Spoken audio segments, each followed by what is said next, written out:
And now, it's time for another Dice Tower review with Tom Vasel.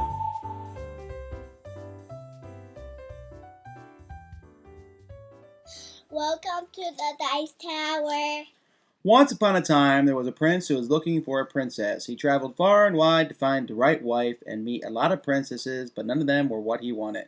Downhearted, he returned to the castle. And I could go on reading this long story, but you may have heard of it before. It's The Princess and the Pea. Apparently, this princess, on top of a pile of mattresses, could still feel a pea, and that was supposed to make her a wonderful princess. Although, to me, it seems like it would make her a wonderful complainer. Either way, it's a great idea for a game, and so we have Sleepy Princess and the Pea. Alright, I guess there's more to the game than that. Let's see what's inside the box. The game takes place, and first of all, you form a bed by putting these cardboard pieces together, and it forms a bed.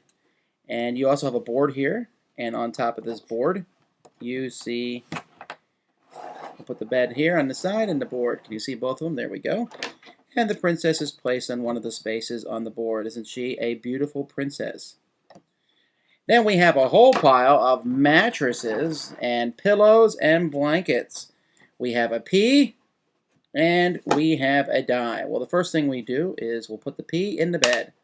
All right, there, the pea is on the bottom of the bed somewhere, and it will make everything, let's turn this a little bit like this. There you can see the pea, and it will make all mattresses stack unevenly. While we're stacking in this game, first you need to put a mattress, and then you'll need to put a pillow and a blanket, and then another mattress, and then another pillow and another blanket. Yeah, I know. That's what happens when I have girls. Everything has to match. When it's your turn, you roll the die, and you move the princess clockwise, 1, 2, 3. And if it shows a pile of mattresses, and let me show you the board quickly, then you will add something to the bed. If it shows the wash machine, something needs to be washed, and you'll take something off the bed. Meanwhile, you're trying not to make everything fall. So, here, we're not going to roll the princess and move around, but let's see if we can stack stuff. You stack this here for a while. Now we need a pillow and a blanket, and now we need another mattress. So go ahead. Put another mattress on top. Any color is fine. All right, and then put another blanket and another pillow on it.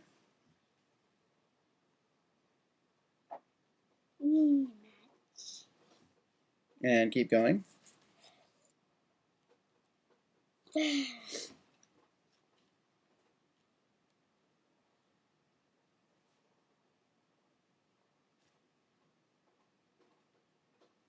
Oh, and then it falls over. Now, what we're trying to do is, as a cooperative game, we're all trying to stack the mattresses and the pillows together.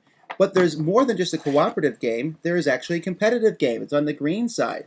And this side is the same thing, except in this instance, everybody gets certain pieces in front of them.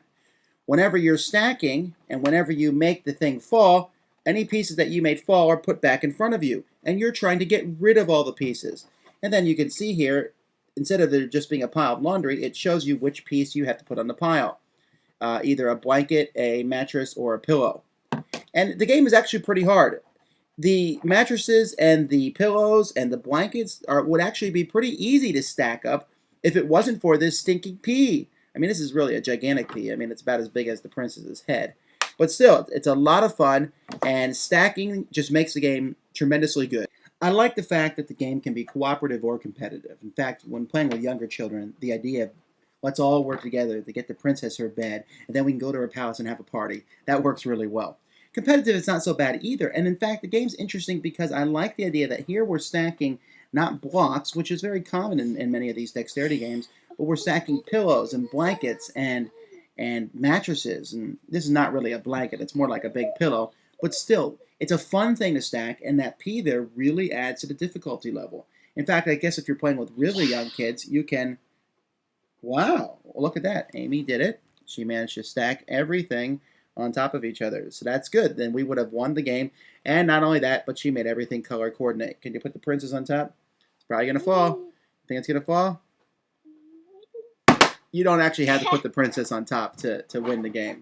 But anyway, this is Sleepy Princess and the Pea. It's an unusual, fun stacking game. One I think kids will be drawn to just because it's something soft. The theme really fits. Most kids know the story of the Princess and the Pea. If you forget, it's here in the book itself. And so I highly recommend this game. A very fun dexterity game for children. Dad, it broke. Thanks for joining us today. For more written, audio, and video reviews, as well as the #1 board game podcast, check out the website at www.thedicetower.com. Until then, this is Eric Summerer, and you've been watching The Dice Tower.